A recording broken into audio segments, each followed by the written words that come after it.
Hello, fantasy baseball fans. I am Paul Williamson. This is Fantasy MLB Today, a Sports Ethos presentation brought to you by FanDuel. As always, it's an honor and a privilege to give you on this podcast, give you all some information, advice to help you win your leads, give your team the boost before they get the conversation for today, where we'll be talking about some buy low, sell high pitchers. I remind you to follow me on Twitter at PaulW_34. That's at PaulW_34 to get more of me. Asking questions, hit me up. Let me know what ails you, what troubles you, to help you out. Same thing on Bluesky with no underscore. That's at PaulW34 with no underscore. Also, make sure you follow the Sports Ethos Fantasy Baseball account at Ethos Fantasy BB on Twitter, at Ethos Fantasy MLB on Bluesky. Get updates all of our in-season content with my bullpen article dropping later this week. We got working the waiver wire articles. We got pitching guides. We got Bob recommendations. Whatever you need to help you win, make sure you check out sportsethos.com as well as the free blurb feed. Go to sportsethos.com, click on the MLB tab. Go to the blurb feed. It's free fantasy baseball analysis there. And then also, please rate and subscribe to the podcast anywhere you get your podcasts on Apple, Spotify, Audible, wherever, and also on YouTube on at Sports Ethos at the Sports Ethos YouTube channel. Okay. So before we get into the conversation, of course, we always begin with my stream of the day for Wednesday. Today is Tuesday. Today, my recommendation for this evening from yesterday's podcast is Griffin Jax. And then for tomorrow on Wednesday, I'm going to give you Trevor McDonald. Trevor McDonald might be making his final turn of the rotation with Logan Webb coming back, but I do hope he sticks and potentially Adrian Hauser loses his spot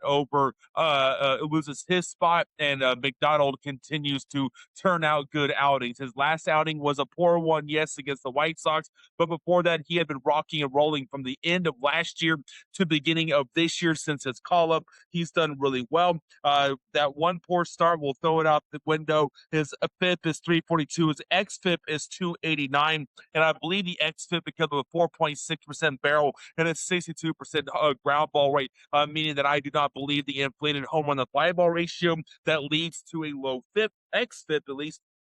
He also, unlike other ground ball arms, he actually has some swing and miss to his arsenal with a 22.3% strikeout rate and a 12.2% swing and strike rate. And so not only is he not allowing a lot of balls in play, balls in play he does allow, he's missing barrels and getting ground balls.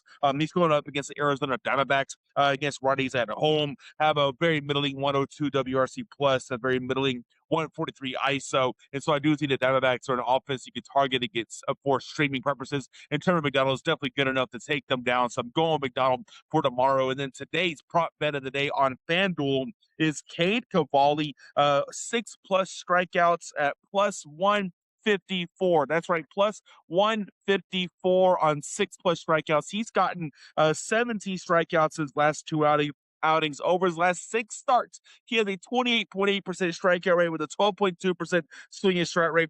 So I love that these odds here get plus 154 for an arm like Cade Cavalli, who is striking out a lot of guys lately. And so I do like this the odds here, given the plus 154.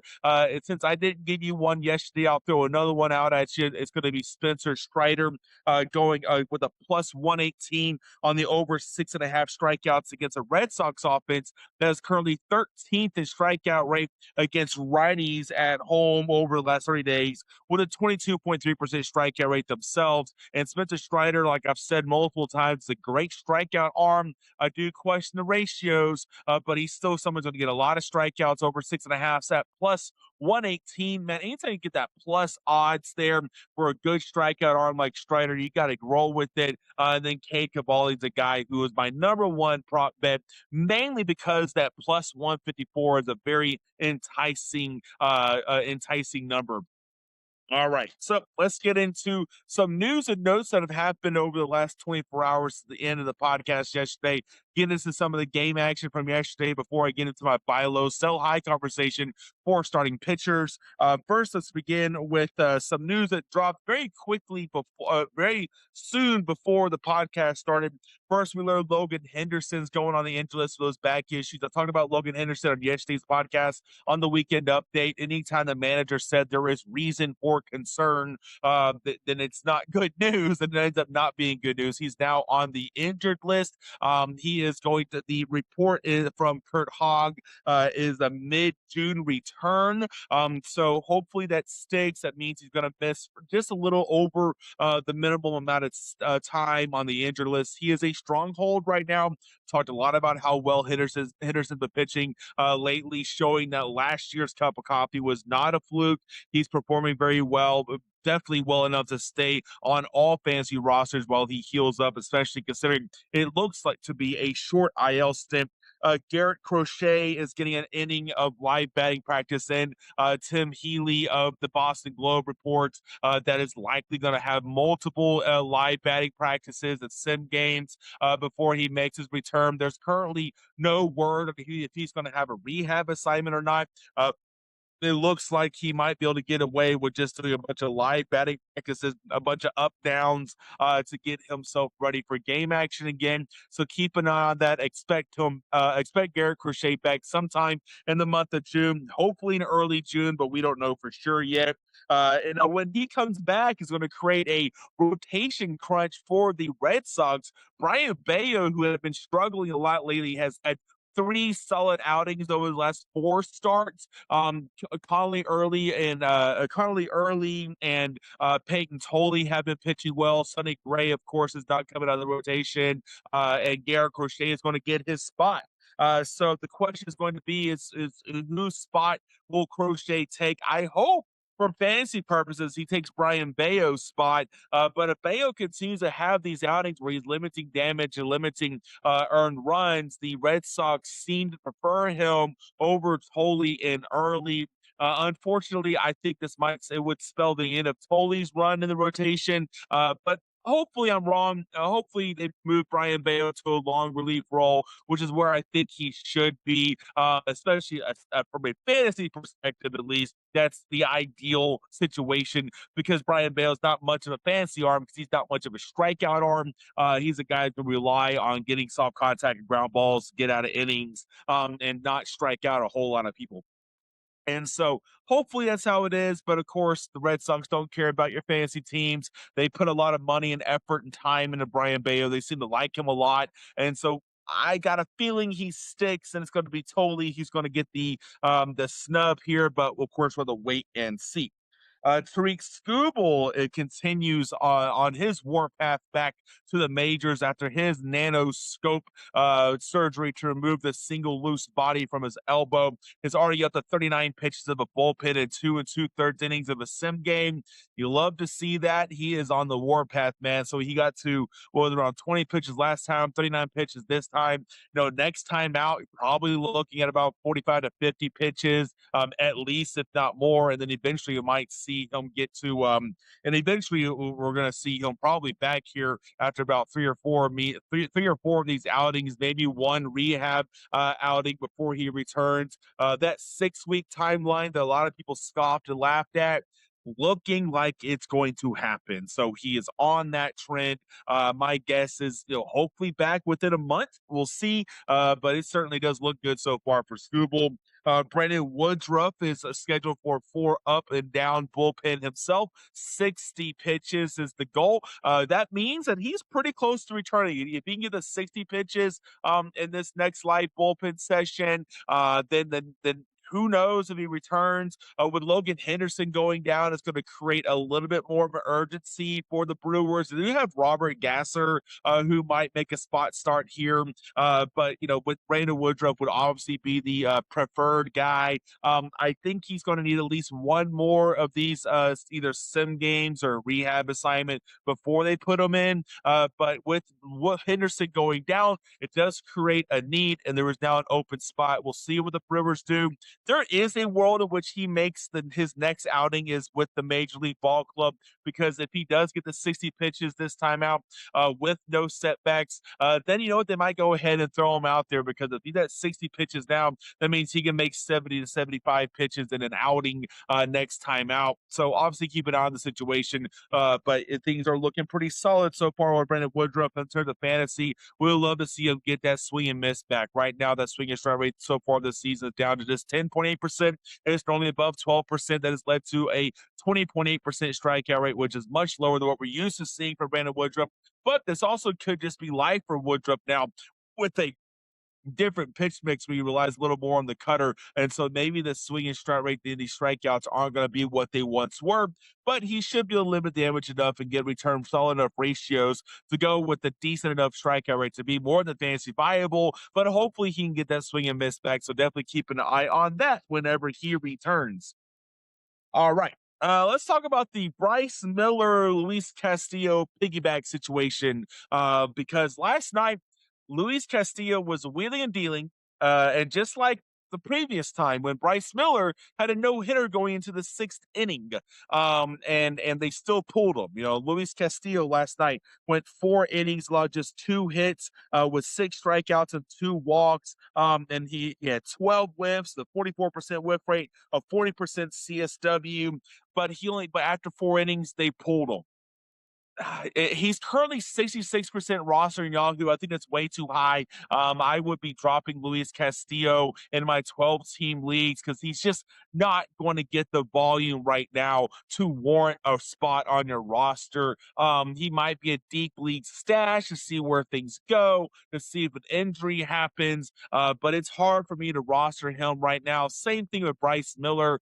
He's 42% rostered. Now, he is getting most of the innings of the piggyback situation. Got 5 2/3 last time out, got 5 innings this time out. And so of the two, Bryce Miller is the one getting the most volume out of the two. But it's still not an ideal situation fantasy wise for either of them. So in 12-team leagues, I'm not rostering either of them. I would prefer Bryce Miller over Luis Castillo, because he is the one that in the last couple of outings gotten 5+ innings, which is the guys who most likely to get the W, most likely to get the most volume to help your fantasy teams. But even that doesn't seem like a very worthwhile move in a 12-team setup. But these are just deep league options at this point, and they're going to need an injury to open things up. So it does not look like the Mariners are going to budge on this. It looks like they're sticking with the piggyback situation. And look, Bryce Miller's looking really, really good, coming off his injury plagued season last year. I talked in the preseason about how I needed to see Bryce Miller start to return to form before I can believe it, because last year was just so poor, even when he was on the mound. And it's always hard to tell if they're performing poorly due to injury or they're performing poorly just because they're losing their touch or whatever. And so I needed to see it from Bryce Miller. And so far, so good. He's looking really good. If we learn that he ends up winning the spot outright over Luis Castillo, or if there's an injury to the rotation that puts him back into a more traditional starter's role, then I think he becomes a must-add all over the place. But as of right now, I think that both drops. I think that Bryce Miller is a stream against weaker offenses, so hopefully he can get enough stats accumulated in order to make it worth your while for fantasy, because that's the problem right now, is just pure volume issues, because piggybacks, obviously, they're not going to get a full workload that you would get from other starting pitchers. All right, let's talk about that Astros no-hitter yesterday, specifically about Tatsuya Imai. And look, this was the first no-hitter since 2024 in the major leagues. The last time the major leagues went through an entire season without a no-hitter was 2005. And so this was a pretty historic drought that the Astros ended for Major League Baseball. And it was a very much out of nowhere no-hitter, especially considering Tetsuya Mai is the starting pitcher in this one and all of the struggles he has had all year. Now, an interesting bit about this outing was in the first inning, he walked the first two batters he faced, got a visit from pitching coach Josh Smith, who recommended him start to throw more of his sinker fastball, change the grip on his fastball. And from that point on, he only walked two more batters for the next 5 innings before he was pulled after 6 innings. But he still did not have great control for the entirety of the outing. We're looking at a sub 60% strike rate on that four-seamer. The reverse slider did have a 64% strike rate, so that's a plus. And those two pitches make up over 80% of his usage. And so seeing him command that reverse slider a little bit better was slightly encouraging. But he didn't have any whiffs in this one. It was like a 15% whiff rate with, I believe, just around 6 whiffs or so, just a 25% CSW. But the big thing here for Amai, in my opinion, is that this is a mental boost for him, because it does seem like a lot of the stuff that he has going on right now is mental. We've heard a lot about how MI has had a hard time adjusting to American life. He's had a hard time adjusting to the schedule of Major League Baseball. Little things like when players eat, where they eat, the routine is all out of whack for him. And look, it's those things matter a little bit more in baseball than it does any other sport, because especially for pitchers, because pitchers have a strict routine that they have in between starts. They have specific ways they got to throw their bullpens in between starts. How they recover, how they mentally prepare and get ready for outings, because they only pitch once every 5 or 6 days or so, as opposed to other sports like basketball, where you're back on the court the next day. You got to keep going, got to keep going. Pitchers have to have time in between starts, in between outings, that mental aspect of it is very real, and it's one in which is I normally kind of shy away from when it comes to my fantasy analysis, unless it's glaring, unless it's obvious. I think it's kind of obvious here for him, because look, he has had a 29.5% strikeout rate with elite whiff rate this season. He has been missing bats. He has been showing that he has that upside that the Astros signed him for. He has the upside that I was in on him for, given the whiff rates that we've seen, the strikeout rate that we have seen from MI. So it's there. He has the stuff.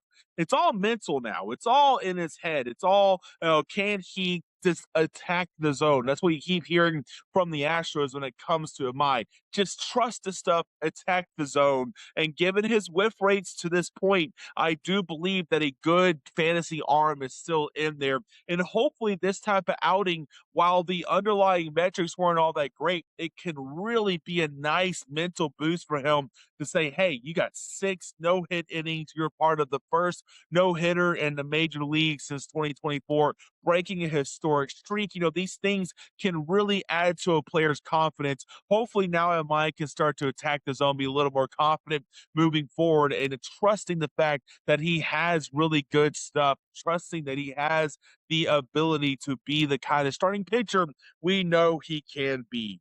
All righty, let's see here. Let's I'm gonna just jump off on the buy low, sell high conversation right now, based on Nolan McLean's poor outing yesterday.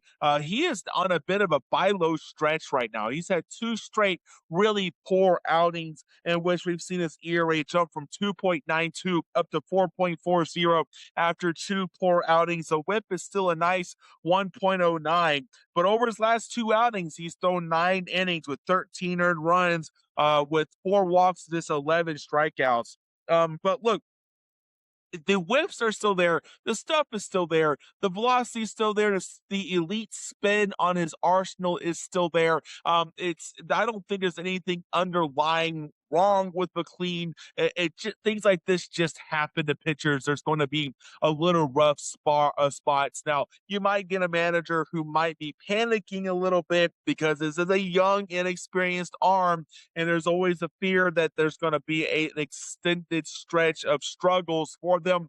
I don't think this is going to be the case for Nolan McLean. He still had 13 whiffs in his last outing with that's a 39% whiff rate, which is an 85.1 mile per hour average exit velocity in this last outing. So even though the surface numbers don't look great, the results haven't been great. The underlying numbers are still there for McLean. The whiff ability is still there for him. On the year, he's got a 29.5% strikeout rate to 7.3% on his walk rate. The expected ERA is 3.16. The FIP is 3.59. And look, he has excellent whiff on multiple pitches of his arsenal. The changeup has a 34.1% whiff rate. The curveball has a 42.6% whiff rate, and the sweeper has a 30.4% whiff rate on it. And so I think Nolan McLean still has three elite secondaries which he can get whiffs on. He is a guy that's inducing a ton of soft contact, missing barrels. And the one thing that's currently kind of missing is the ground ball rate has jumped down to just 44.7% after being in the mid 50s in the minors, being 60% plus last year. I think that if he can just get a little bit more ground ball action, that will go a long way in helping him out. He has the long track record of doing that. And so I think that's another part of this game that can improve. I would consider Nolan McLean a buy low right now. I would go ahead and see if you can find a manager who is panicking on McLean because I would love to have him on my roster still. Let's talk a little bit about Josh Naylor and his power outage. The month of May has been a lot kinder to him overall. He has a 299 batting average in the month of May with but just one homer, but he has 8 steals. And so you got to love that from a fantasy perspective, that while Josh Naylor is no longer hitting the home runs, he is at least still stealing bases with a great batting average, which makes him a very, very, very, very viable fantasy first baseman. It's probably still the top 10 to 12 range, in my opinion. And the batting average is legit with great extended batting average there. The underlying metrics look solid with a 44.7% hard hit rate. Now, I do think that there is still going to be some power here from Josh Naylor. The barrel rate is sitting at just around this above 5%. It's usually in the 8% range, so it doesn't there's not a lot of positive regression needs to happen in order for him to get that. He also is still lifting and pulling the ball pretty well. It has a 13-degree launching on the month of May with a 42.1% on the pull rate. So he's still pulling the ball, still lifting the ball, still making solid contact. And so I think there is still some power to come for Josh Naylor. He's sitting at just 5 home runs on the season. He's on the pace to hit about 15 or so. I still think he can get to 20 homers. Going to have the steals look to be legit here to stay, given he has 8 so far in the month of May. And so that's always going to be a positive thing. And so I think Josh Naylor is someone that I wouldn't panic too much when it comes to the power. And I think you should be happy he's on your roster the way he's performing. Just a power outage, a slight concern. But given the underlying numbers that is talked about, there's still room for improvement on that power. And I think it's legit. Let's talk a little bit about the Dodger bullpen situation. Tanner Scott did not pitch in the 9th inning last night, but he did have 2 straight days in which he worked that led to Alex Vesia getting starting the 9th inning against some lefties. And then whenever a pinch hitter came up in the name of Braxton Fulford against the Rockies, they brought in Blake Trinan to get this final strikeout of the game. So the Dodgers are playing matchups when Tanner Scott's not available. This actually is a positive development for Tanner Scott here because they did not just stick to Vesia in the 9th. They played matchups in the 9th whenever Tanner Scott wasn't available. I think that's a good sign that Tanner Scott is legitimately the closer right now in Los Angeles because if there were any talks of another guy potentially being an actual closer, then Vesia would have stuck on, Trina would have pitched the whole inning, but instead they just played matchups and pieced it all together to get the win. I think that's actually a bit of a good sign for Tanner Scott's value. This pushes Tanner Scott closer to must roster territory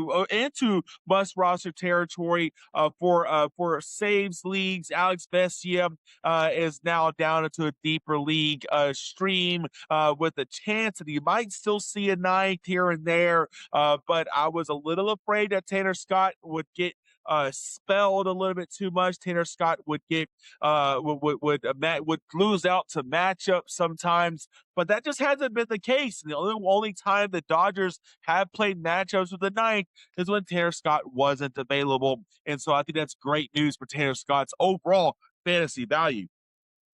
Let's talk about George Springer here. Springer's having a terrible season. His month of May adds on to it.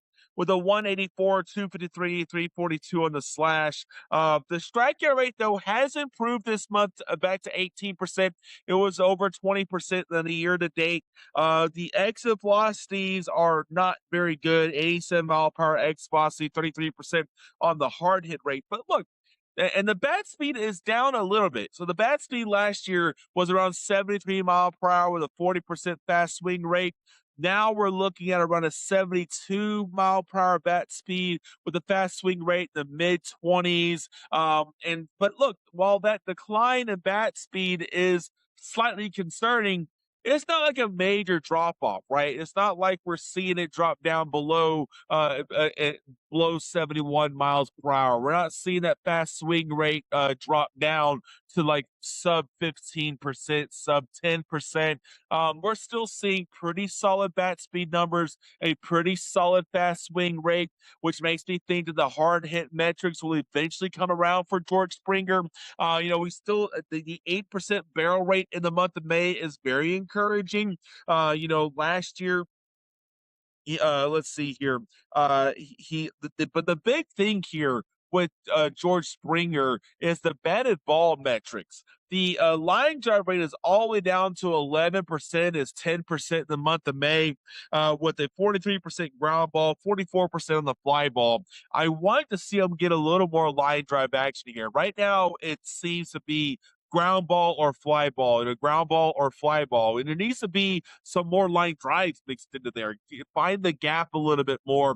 That'll help the batting average. That'll help the slug because we can turn some of those one. One or two things can happen. Ideally, he would change the ground balls into line drives. But even if he were to turn the fly balls into line drives, that would be a plus because an extreme fly ball hitter can hurt the batting average because fly balls are generally either home runs or outs. So getting some of those fly balls a little more leveled out to get a little more line drives, get a little more hits, get a little more doubles going on here could be a good thing for his fantasy value. I just want to see the line drive rate get back up for that 10% range. It's usually in the high teens, at least for George Springer. If that can happen, then we'll see a much better George Springer. I think he's a bit of a buy low right now. I don't think he's a sub 200 hitter. I think eventually things are going to work out for George Springer. The bat speed is still solid enough. The fast swing rate is still solid enough that we should see the hard hit metric improve. The kind of outlier looking batted ball numbers are going to eventually level themselves out. He's not a 10% line drive rate guy. He's not an extreme fly ball hitter guy. He's not an extreme ground ball hitter guy. He is someone that is going to be, I think he's going to be just fine. He might not be the top 100 asset that we drafted him to be, though. I will say that he's probably more top 150 or so, top 125 maybe, which is still a fine fantasy asset. It's still a pretty solid guy. Still a guy I would try to get on my rosters if I can. Try to see if you can buy him low. See if you can sell one of your overperforming top 175 guys for him. And I will go ahead and see if you can make that deal. All right. So let's get into the starting pitcher buy low, sell high conversation. I already gave you one fantasy buy low and Nolan McLean. So we'll get into some sell highs. Begin with my boy Spencer Arrighetti. Spencer Arrighetti is currently 66% rostered. So he's not necessarily like a stream, right? He's a step above a stream, but I think that's all he is. He's currently pitching like more than a streak. He has a 129 ERA, a 120 FIP. A 120 WHIP.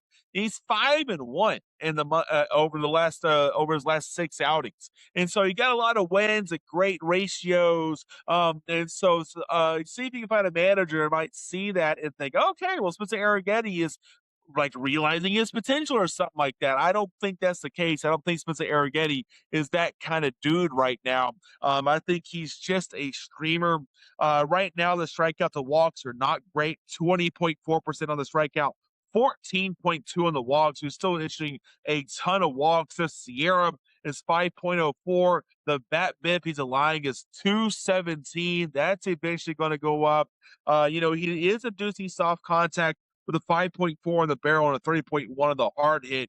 But look, it's still a lot of balls in play, though. Just at 9.2% on the swinging strike rate and a 78.2% on the overall contact rate. He is right now, his arsenal plays like it's curveball or bust. His arsenal is kind of a one-trick pony right now. That curveball is incredible, but it needs a friend, right? The curveball has a 48.2% on the whiff rate with an 80.5% on the exit velocity and a 277 on the xwOBA.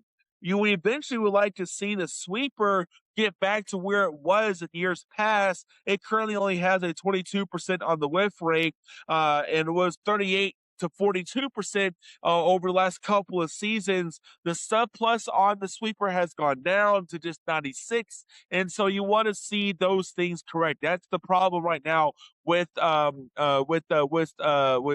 Arrighetti, is that sweeper just isn't what it once was. It isn't quite the same pitch that it was. The sub plus grade is down. The whiff rate against it is down. The xwOBA on it is up. And so we got to really see him improve, get that curveball a friend, because as of right now, he's kind of a one-trick pony, and those type of arms scare me, especially considering the overall strikeout to walk numbers are so poor. That it makes for where it's hard for me to trust Spencer Arrighetti moving forward. I would go ahead and try and see if we can trade him for someone more solidly in the top 50.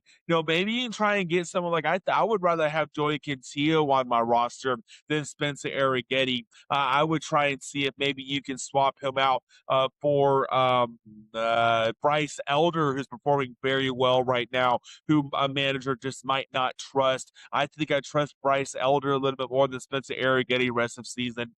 So go ahead and see what offers you can get for Spencer Arrighetti, because he's pitching really well right now on the surface, but I think he's eventually going to fall apart. He's not going to be nearly this good for the rest of the season.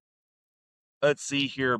Now the next guy is this guy I just recommended you should trade for if you're giving that Spencer Arrighetti. That's Bryce Elder, and himself is a sell high kind of guy. My last Buy Low Sell High podcast, I gave you a list of guys who were top 50 guys that are performing like top 10 dudes that you can trade a top 25 arm for. And this is what I think Bryce Elder fits into that mold. I think he is someone who is more of a top 50 arm. He's performing like an elite SP1, and you could probably trade an SP2 or 3 for him right or trade him for an SP2 or 3 guy right now, based on how well he's performing. He has he's been doing really well this year. The ratios are all looking good, but look, he had the 227 on the bat BIP, and he has an 82.5% of the left on base or strand rate, which those numbers are eventually going to normalize. He doesn't do soft contact with the 89.9% on the X velocity, 37.9 on the hard hit, 3.7 on the barrel. But look, he only has a 10% swinging strike rate, a 78.8% on the overall contact rate. So there's a lot of balls being put in the play here from Bryce Elder, which makes me nervous. Anytime you have a starting pitcher that puts so many balls in the play, and especially with a guy who doesn't have like elite stuff, like a Brian Wu type, then it's going to make me really nervous. And so Bryce Elder is someone who I don't fully trust as a top 25 arm, and I think you can trade him for a more solid top 25 kind of guy. We're seeing reverse splits from Bryce Elder right now, where we're seeing him get a lot of whiffs on pitches like the slider and changeup that he throws mainly to lefties. And against righties, he has a slash of 283 and a 305 and a 391 on a slash when it comes to right-handed batters. But against lefties, he has a 135, 232, 233 on the slash. And so he has those reverse splits. I think he's got to find a way to be more effective against same-handed hitters because the numbers just aren't quite there for him. He's showing more whiffs on pitches that he throws more predominantly to the lefties. And so that is a bit of a concern here. So for fantasy purposes, I would go ahead and try and see if you can trade Bryce Elder. I don't think he's a top 25 guy. He's a viable arm. He's a top 50 starting pitcher, But go ahead and see if you can get some more in the top 25 range for him, because I don't think he is this guy for the rest of season. So moving forward, see what you can get. Andrew Abbott, I think, is turning into a sell high. His last 6 outings have looked a lot better. He has a 2.53 on the ERA, and he's 5-0 in these outings. And look, he's always going to be an arm that's going to outperform his metrics. I will say that, but I don't think he's this good. Right, I think he's someone that is a fringe top 50 arm at best. And I know there are a lot of managers out there that are a little higher on Abbott than most. So I would go ahead and see if you can take advantage of that line of thinking. Because even in these 6 starts, he had a 222 on the BABIP, a 90.9% strand rate. The xERA is 4.43, the FIP is 5.02. The strikeout, the walks have been horrible. 17% on the walk, 17% on the strikeout, 11.7% on the walk. No, he doesn't do soft contact. The 5.3 on the barrel, 37% on the hard hit. But look, he's an extreme fly. He's a fly ball pitcher with a 48.4% fly ball rate, and just an 8.6% on the swinging strike rate. And so he's a guy who's a lot of contact, a lot of fly balls, and we're headed in to the summer months of Great American Ballparks. I would go ahead and try and see if we can trade Andrew Abbott for, honestly, Bryce Elder. I know it's odd that I'm recommending you trade for a guy who I just listed as a sell high, but I think there's different levels of the sell high here, right? So Abbott for Elder makes sense. Arrighetti for Elder makes sense because I do trust Elder more than these two arms. But I do not think Elder, the top 25 guy like he is performing at right now. So go ahead and try and see if you can trade Andrew Abbott for Bryce Elder. Go ahead and see if you can trade Andrew Abbott for someone who is struggling right now, who is a name is blanking on me right now. Joey Cantillo is another name that keeps coming to mind for me. One of these guys who I think is more solidly a top 50 arm, more likely to be a more productive arm than Andrew Abbott. And I would go ahead and try and see if I make that trade right now, because Andrew Abbott is starting to pick things up. Things are looking good, but man, those summer months at Great American Ballpark really scare me for an arm like Andrew Abbott, who puts a lot of balls into the air, a lot of balls in play without a lot of swinging strikes. That's a very, very dangerous combination there for your fantasy squads. All right.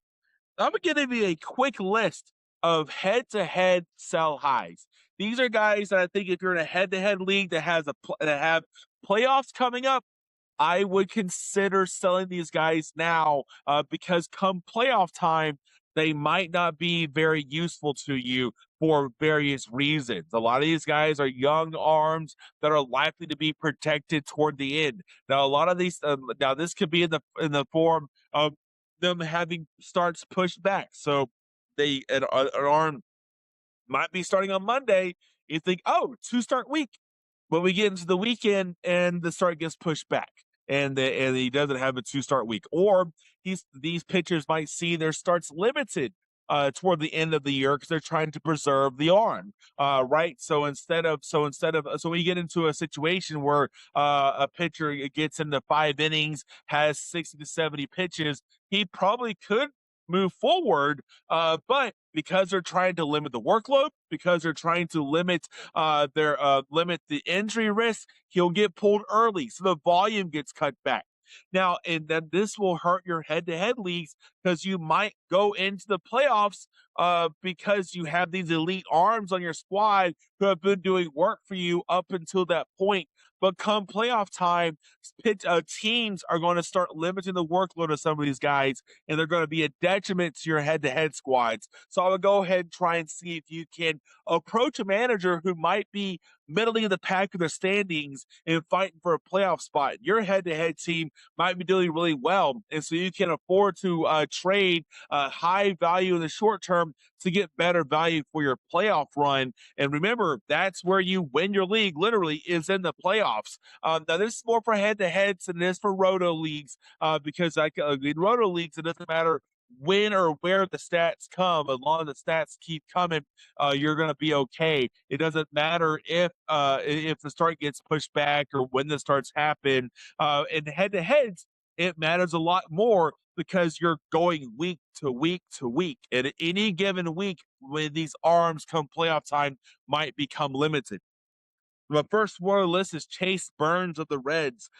His career high in innings so far is 109 and a third innings. So I don't see Chase Burns getting much closer, much more than 150 innings this year. I don't think the Reds are going to extend him out that much. I don't think he's a guy who's going to get to 30 starts and 180 innings. I think he's a guy who come August, come September, come your playoff run, he's going to be limited. You're going to see a lot more 4 or 5 inning starts out of him. You're going to start to see some of those starts pushed back. He's not going to make as many starts. He's going to be limited. The workload's going to be restricted, and so that's going to hurt your fantasy playoffs. Let's see here. Max Meyer of the Marlins. Not only is he also dealing with the fact that he only has 115 innings as his career high. He's pitching for what's likely to be a non-contending team in the Miami Marlins, and so not only will the Marlins not be contending, that's going to push them to want to limit his workload moving forward. But he's also going to be limited because he hasn't pitched as much as a professional ball player yet, and so that's another reason why his workload is going to be constricted. So Max Meyer is someone who I try to trade right now on my head-to-heads to try and see if you can get someone that will be a little more valuable to you come playoff time. Talking about Peyton Tolley. Not only is Peyton Tolley at a risk of losing his rotation spot, but he also is another arm who is 107 innings is his career high, and so there's a risk that he's going to be limited down the stretch. Ryan Weathers. Not only is Ryan Weathers at risk of having his workload restricted because of his injury history, but also he is at risk of losing his rotation spot altogether whenever Max Fried comes back. Max Fried is currently just playing catch, so he's still a little ways away, but whenever Max Fried comes back, there's going to be a crunch here. They're not dropping Cole. You're not dropping Rodon. And Will Warren doesn't have the injury history that Ryan Weathers does. And obviously Cam Slittler is a dog right now, so he's not losing his spot.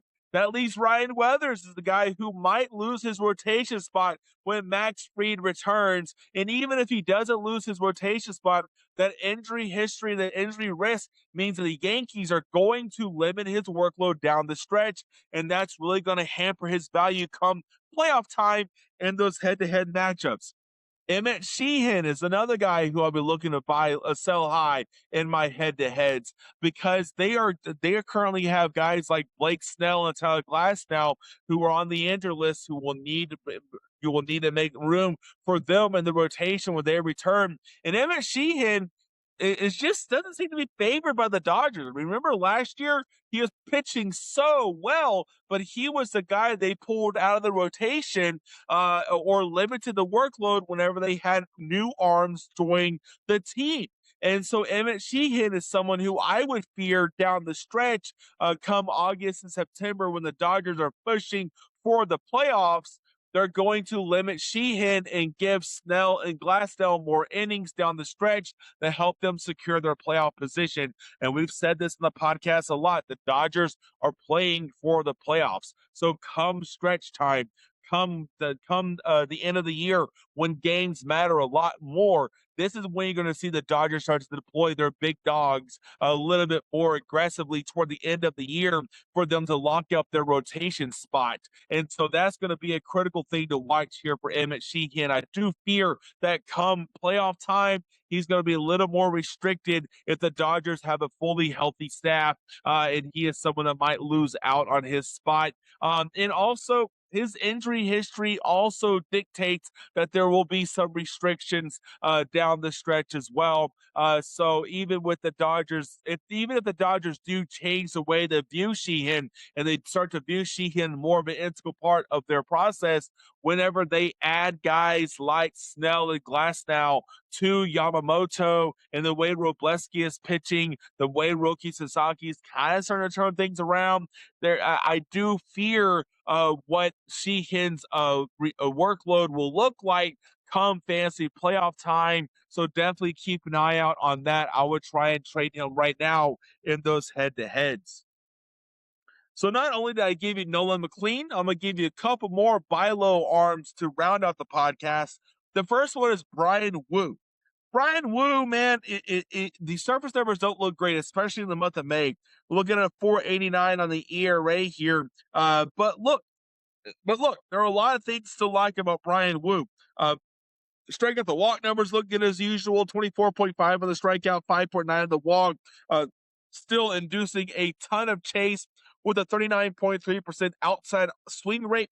So he's getting a lot of chase. And look, if you really look at his game log here, there are just 3 starts that have really inflated his metrics or really inflated his ratios. He has 3 starts in which he has allowed over 3 earned runs, whereas the rest of the 11 outings look fantastic. So this 3 outings is really inflating his metrics or really inflating his ERA right now. And so looking at the surface, things aren't really what we typically see from Brian Wu, but that's just because 3 starts have really imbalanced things out. On the year-to-date numbers, though, man, he has a 3.11 xERA, a 2.26 expected batting average against him, a 35.2% on the chase rate, and the 4-seam still has a +7 on the run value with a 25% on the whiff rate. The sweeper still at a 36.4% whiff rate against it. The sinker is a little bit behind the curve right now. It does have a -1 run value against it, but it's the same sinker it has always had. It is still grading out just as good as it usually is. And so I'm not too worried about the sinker. I think it's going to positively regress as the season goes along. Brian Wu has just been too good for too long. I would go ahead and try and see if you would trade Brian Wu. Now, this is a guy who I think you might be able to trade Chase Burns for in those head-to-heads because I think that Brian Wu is not going to be limited down the stretch. The Mariners are going to be deploying him like usual come playoff time. And I think Brian Wu is going to be a lot more valuable to your fantasy roster than Chase Burns. So I would go ahead and try and trade Chase Burns right now for Brian Wu, especially in a head-to-head situation. I would definitely try and make that trade right now. Another buy low arm is Jacob deGrom. Jacob deGrom has allowed 8 home runs over his last 4 outings, including 4 solo shots against the Astros. I think that is just ridiculous. I don't think that's going to continue at all. I think he's someone that still has incredible whiff rates, incredible chase rates. The stuff is still there for him. The year-to-date number is ugly at 3.86 on the ERA, but the whip is still 1.02. We still have excellent strikeout to walk numbers, 29.8 on the strikeout, 5.1 on the walk. 68.3% on the overall contact rate, 16.9% on the swinging strike rate. So Jacob deGrom is still the elite dude he has always been. It is just that he has just had a couple of pitches, a couple of outings where he has allowed the home run ball has gotten to him. But I think considering the elite amount of chase and the elite amount of swing and miss, he's going to be able to limit that. I think with that chase rate, he's going to be able to induce a lot more soft contact. That's going to allow him to get out of innings faster because he's still getting guys to chase outside the zone a lot. So I think that barrel rate will eventually get back down below 10%. I think he's going to help the exit velocity, the hard hit rates against him.